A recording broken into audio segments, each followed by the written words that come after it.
Hello. Today I'd like to talk to you about a very powerful manifestation tool. This is one of the practices. I actually designed this practice when I was 12 and I refined it in my mid-20s to the format that you see today. This is called the Book of I Want. It is very different from a desire list. A desire list is a thing that you do in the moment and it's good for, a couple of weeks, couple of months, whatever, or a practice that you do daily. The Book of I Want is something that's going to go with you for a while. So there are some physical qualities about this book that are important, and I'm going to tell you what they are first, and then as we go along, you're going to see why they're important.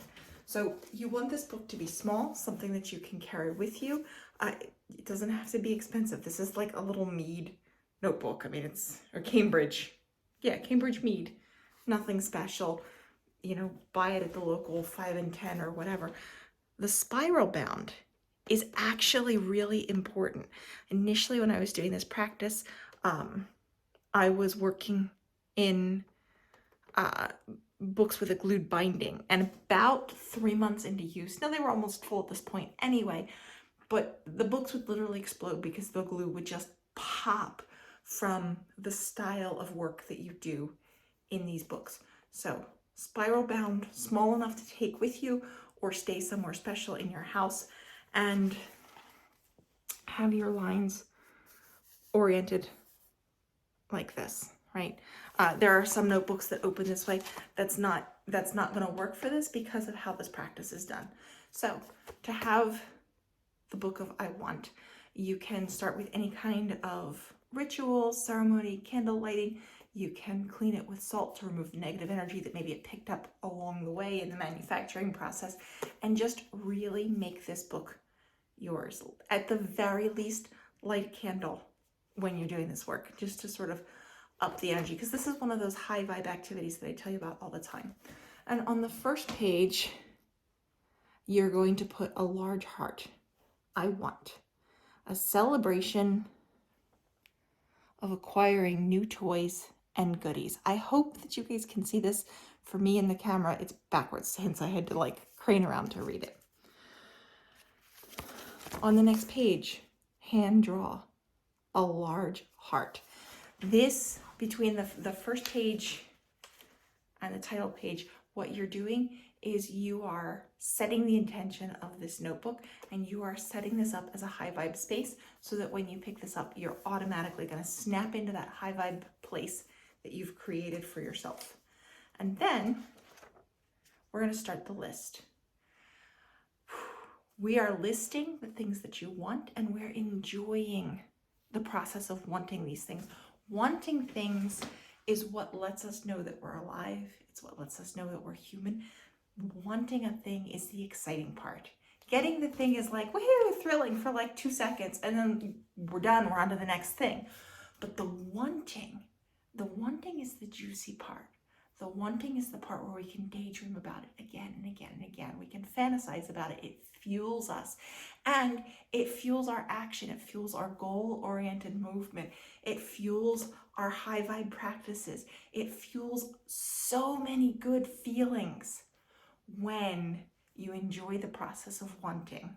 And yeah, it's a choice to enjoy. You can look at wanting as lack and I don't have. That's not fun at all, and that's not the energy. But if you look at, I want, and it's going to be so much fun, and just really enjoy visualizing the details, imagining the details, planning the details. That's the I want energy. That's so much fun. So when you're going to work on the right hand page of your Book of I Want, you're going to list out just a list. It doesn't have to be descriptive, doesn't have to be present taste, just literally a list of things that you want, and then put it away whenever you're ready, or take it out. Then let me just say, there will be times that you forget this book exists. It's fine. It's still in the background. It's still cooking. It's still doing its work. When you find it again and you remember, oh, I was working in this. I was enjoying that. open it up, and this is where the next part of the practice comes in. This is where we're going to use the left-hand page. So I've been working on this book for about 10 years. So here are some 10-year-old desires of mine. And if you come over here, my handwriting is atrocious, but you can see that on some lines I've written thank you. And that thank you is there because I've either achieved this thing or I've released the wanting of it. It was a thing that I wanted then, but it no longer lights me up. So I thank you. I say thank you. Acknowledge that I have finished with this dream. This is where the spiral bound comes in, because we want to be able to wiggle the page so that the lines line up. See that? Across the divide. So we can say, oh, the thank you was on the bobble water bottle, right? And what you'll do is, as you go through this process, you'll find that you wind up with just pages and pages of thank yous where you've achieved all of the things. This is a super powerful practice because it allows you to shift into the energy of enjoying the process of wanting, and it allows you to practice the appreciation for the things that have already come. This will follow you around for years. It will always be cooking in the background. It will always be drawing in the things that you want. And if you ever want to add more zhuzh, more power to this, just decorate the pages with stickers.